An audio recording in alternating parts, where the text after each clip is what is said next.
بسم اللہ الرحمن الرحیم۔ السلام علیکم ورحمۃ اللہ وبرکاتہ۔ جی ناظرین، کیا حال ہے؟ ٹھیک ہے، خیریت ہے؟ مزاجی گرامی کیسے ہیں؟ سب اچھے چل رہا ہے؟ چلیں، آپ جہاں جہاں سے مجھے سن رہے ہیں اور دیکھ رہے ہیں، اللہ پاک نبی رحمت صلی اللہ علیہ وسلم کے توسط سے اور اہل بیت اطہار پاک کے تصدق سے آپ کو خوشیوں بھری زندگی سے نوازے، آپ کے ماتھے پہ کبھی غم کا شکن نہ آئے، آپ کے ہونٹ ہمیشہ تبسم اور مسکراہٹیں بکھیرتے رہیں۔ ناظرین کرام، اس کے ساتھ ساتھ میں عرض کروں گا کہ اگر میرے چینل پہ آپ نئے آئے ہیں تو براہ کرم میری اس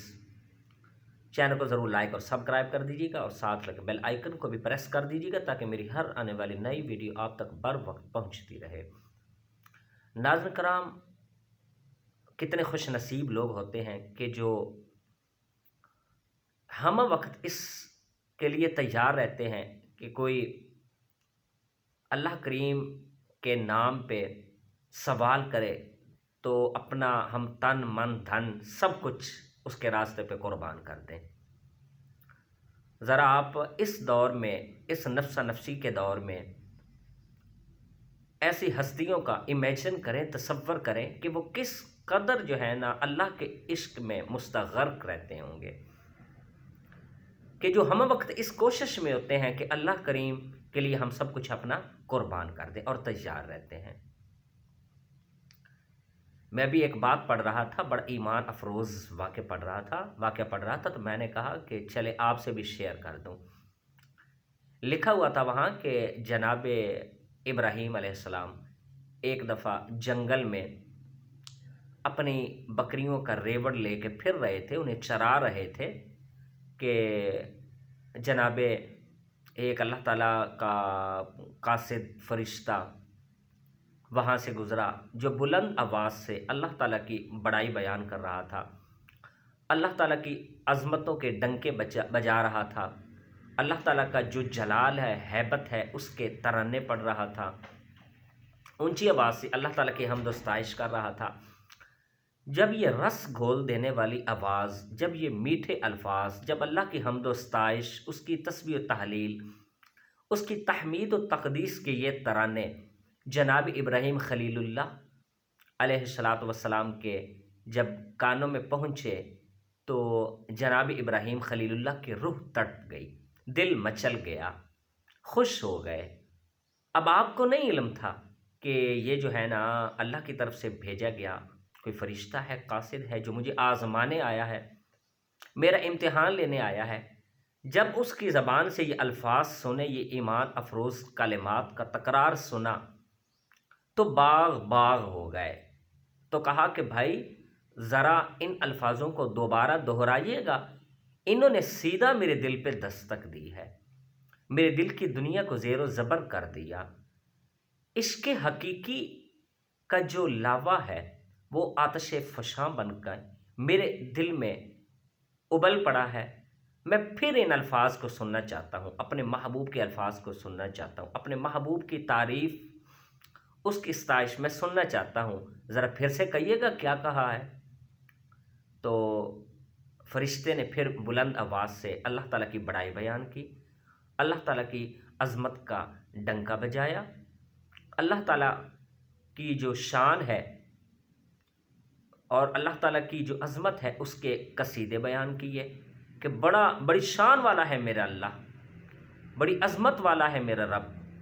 بڑے جلال والا ہے، بڑے روب و دبدبے والا ہے، اس کا نام ذوالجلال والاکرام ہے، اس کا شان احکم الحاکمین ہے، وہ صمد ہے، وہ بے نیاز ہے، وہ منعم حقیقی ہے، وہ احکم الحاکمین ہے، وہ ستار العیوب ہے، وہ غفار الذنوب ہے۔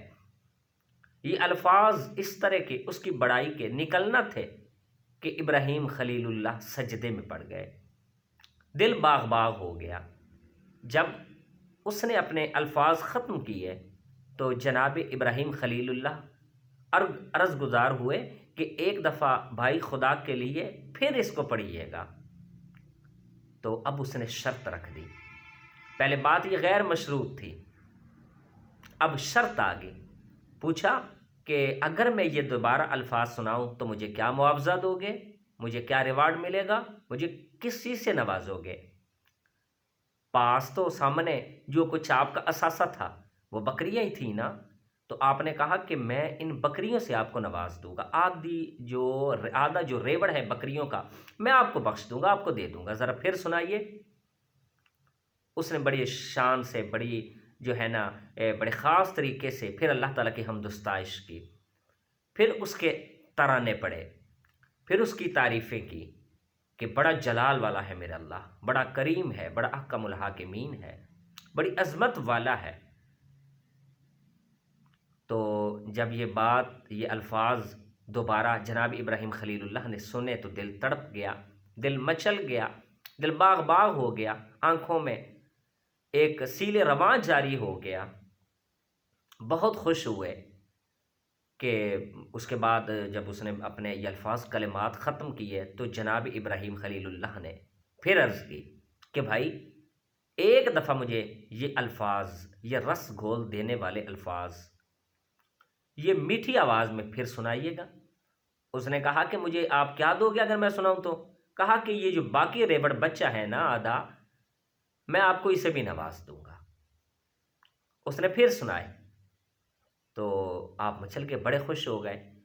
حتیٰ کہ آپ کو جناب ابراہیم خلیل اللہ نے وہ جو دوسرا آدھا جو ریوڑ بچہ تھا وہ بھی اس کو عطا کر دیا، وہ مالک بن گیا۔ اب جو ہے نا دل کی جو تشنگی تھی، ایک عشق کی تشنگی تھی، پیاس تھی، جو عشق شعلہ زن تھا قلب ابراہیم خلیل اللہ میں، وہ ابھی تک جو ہے نا تر نہیں ہوا تھا، ابھی تک وہ ماند نہیں پڑا تھا۔ پھر جو ہے نا کہا کہ خدا کے لیے مجھے ایک دفعہ پھر نہیں سناؤ گے؟ اس نے کہا کہ مجھے کیا دو گے؟ کہا کہ اب آپ کے پاس کچھ رہ ہی نہیں گا تو مجھے کیا دو گے؟ کہا کہ سناؤ تو صحیح۔ اس نے کہا کہ نہیں، میں ایسے نہیں سناؤں گا، میں جو ہے نا اس کا کوئی معاوضہ لوں گا، کیونکہ آپ عشق کے حقیقی اور محبوب حقیقی کے الفاظ مجھ سے سن رہے ہیں، کلمات سن رہے ہیں، تو عاشق کو اس کے معشوق کے حوالے سے راضی کرنا آسان تو نہیں ہے۔ اور کیا میں آپ کے اس تشنگی کو، آپ کے اس شعلہ زنی کو، آپ کے عشق کو کس طرح جو ہے نا میں ظاہر کروں، یا کس طرح میں اس کے لیے تسکین کا سما پیدا کروں، یہ بلا معاوضہ تو نہیں ممکن۔ کہا کہ جو ہے نا کہ اب آپ کے پاس کچھ نہیں رہ گیا تو آپ کیا دو گے؟ کہا کہ مجھ سے یہ شرط رکھ لو، مجھے یہ معاہدہ کر لو کہ میرے پاس اگر کچھ بھی نہیں رہ گیا نا تو میں اپنی جان، میں آپ کی یہ جو بکریاں چرانے کے ساتھ ساتھ اپنی جان بھی دے دوں گا، میں اپنا آپ کو اپنے آپ کے حوالے کر دوں گا، اور اس کے بعد پھر آپ کی مرضی ہوگی کہ چاہے جان لے لو چاہے چھوڑ دو، اپنا آپ میں آپ کے حوالے کر دوں گا، میں آپ کی بکریاں بھی چراؤں گا، میرے پاس جو بظاہر کوئی چیز رہے گی یہی کہ میں آپ کی بکریاں چرایا کروں گا، اور پھر اس کے بعد تسلط آپ کا ہوگا اس بات پہ کہ چاہے میری جان بھی لے لو چاہے مجھے چھوڑ دو۔ تو جناب ابراہیم خلیل اللہ نے جب یہ بات کہی نا تو اس وقت جو فرشتہ تھا اس نے کہا کہ میں فرشتہ ہوں، اللہ کی طرف سے میں آزمائش کے لیے آیا تھا، اللہ کریم نے بھیجا تھا کہ میرے بندے کو جا کے بھلا آزماؤ کہ وہ کس قدر میری تڑپ رکھتا ہے، کس قدر مجھ سے والہانہ عقیدت اور محبت رکھتا ہے، کس قدر مجھ سے عشق کرتا ہے وہ، کہ آپ نے اپنا سب کچھ ہی دے دیا۔ تو آج کی آزمائش میں جو اللہ کی طرف سے آپ پہ ڈالی گئی تھی، آپ اس میں سرخرو اور سرفراز ہو چکے ہیں، اور اللہ کی طرف سے سلام قبول کر لیجئے، یہ سب کچھ آپ کا ہے، آپ کو اللہ نے دیا ہے، یہ آپ کو ہی مبارک ہو اور اللہ اس میں برکت دے۔ تو ناظرین کرام، اگر آج کے دور میں ہی میں کہتا ہوں اگر بندہ اس طرح کا رویہ، اس طرح کی سوچ، اس طرح کی خالق حقیقی کا عشق رکھے تو میں کہتا ہوں کہ کسی صورت انسان نامراد، نامقام، ناکامیاب نہیں رہ سکتا، وہ کامیاب ہی ہوگا، وہ بامراد ہوگا، وہ اللہ کریم کے دربار میں ضرور سرخرو اور کامیاب ہوگا، اللہ اس سے بڑھ کے اسے عطا کریں گے۔ آج رمضان الشریف ہے، یہ رمضان شریف کا مہینہ چل رہا ہے، آپ ایسے لوگوں کو ڈھونڈیے، اللہ کے نام پہ دیجیے، فطرانے کی صورت میں، مال امداد، دوسری مال امداد کی صورت میں،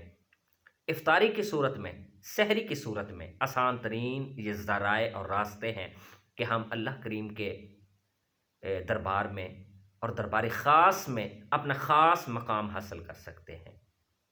ناظرین کرام، بات لمبی ہوگی، معذرت، اگر آپ نے اسے اپنے ٹائم کا ضیاع سمجھا تو میں معذرت کرتا ہوں، MBs کا ضیاع سمجھا پھر تو بہت زیادہ معذرت کرتا ہوں۔ اگر اچھی لگے تو کمنٹ سیکشن میں اس کا اظہار کر دیجیے گا۔ اللہ تعالیٰ نبی رحمت صلی اللہ علیہ وسلم کے توسط سے ہمیں عشق حقیقی جو خالق کائنات کا عشق ہے ہمارے دل میں وہ بسائے، ہمیں اس سے عشق کرنے کی توفیق نصیب فرمائے جو تمام عشقوں سے، تمام محبتوں اور تمام مستیوں سے بالا تر ہے، جو انسان کو وارفتگی کے ایک عجیب ترین عالم میں لے جاتا ہے کہ انسان وہاں اپنا آپ بیچ دیتا ہے اللہ کے کریم کے دربار میں، اللہ کریم کے عشق میں۔ اللہ تعالیٰ ہمیں وہ نصیب فرمائے۔ تو مجھے دیجیے اجازت، السلام علیکم۔ اللہ تعالیٰ ہم سب کا حامی ناصر۔